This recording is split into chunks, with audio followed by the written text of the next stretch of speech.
जारी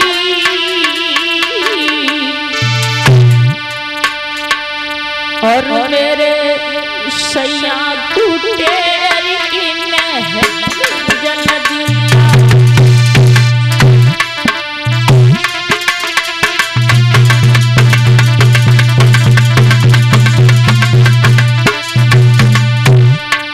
जो भी भाई बहन खड़े हुए हैं कृपा करके जाकर के सामने बैठ जाएं।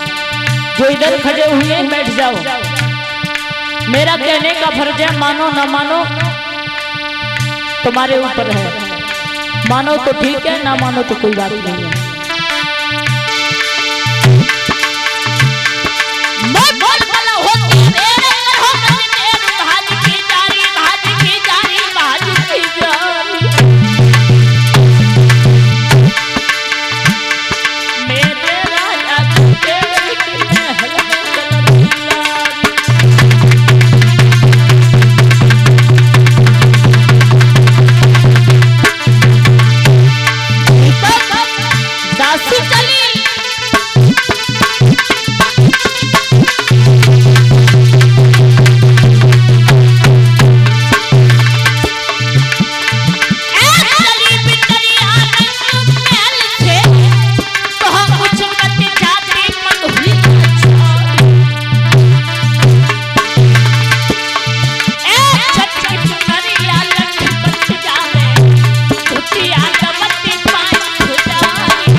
जब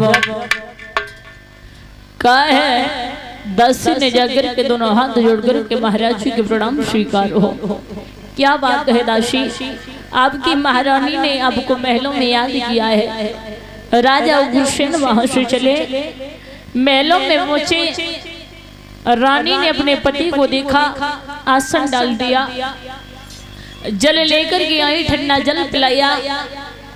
राजा बोले, ओ रानी तूने मुझे क्यों याद किया?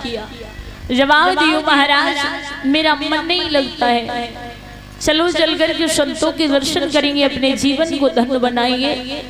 राजा उग्रसेन बोले, ओ रानी जो कल कई मुकदमे थे वो अधूरे रह गए हैं, आज मुझे पूरे करने हैं, आप ऐसा करो कि संग की सहेलियों को ले जाओ और आप चली जाओ। जब ये कहा कि संग की सहेलियों को ले जाओ आप चली जाओ, तो आज रानी बबरेखा चलने के लिए तैयार हुई। राजा उग्रसेन वहां से पुण्य राज में पहुंचे हैं।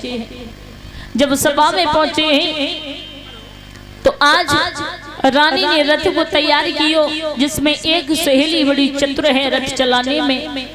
रथ को हाँक कर के ले जा रही है, आगे के लिए बढ़ गई। जब रानी बबरेखा आगे के लिए बढ़ी है मेरे श्रोताओं, तो रानी बबरेखा ने देखा है कि बड़ी सुंदर फूल बगिया है। देखा पुरवाई की हवा चल रही है, फूलों से बड़ी सुंदर सुंदर महक आ रही है। रानी को होश नहीं रहा, रानी पूरब की तरफ कूद गई और संग की सहेलियां पश्चिम की तरफ कूद गई। जब रानी बबरेखा संग की सहेलियों से बिछुड़ी है माताओं, आज उन फूलों से बातें कर रही है, बड़ी खुश है। लेकिन उस बगिया के अंदर एक द्रुम्निक नाम का राक्षस रहता था। जैसे रानी की सुंदरता को देखा, देख कर के मोहित हो गया।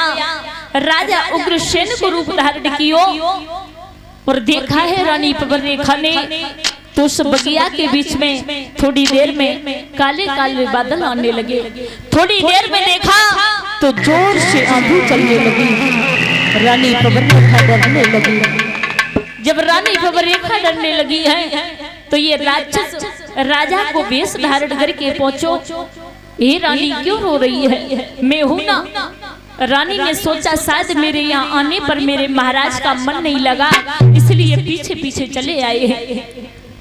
आज उस नीच ने रानी बबरेखा के साथ में बहुत बड़ा धोखा कर दिया माताओं। रानी बबरेखा को नहीं पता चल पाया, तो उस राक्षस ने रानी बबरेखा के पतिव्रत धर्म को नष्ट कर दिया।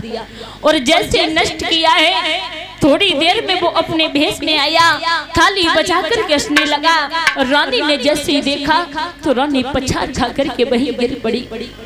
रानी बोली, और नीच तूने अच्छा नहीं किया। लेकिन माता आरे धोखे में बानी छनी और रानी संग कुमत कपा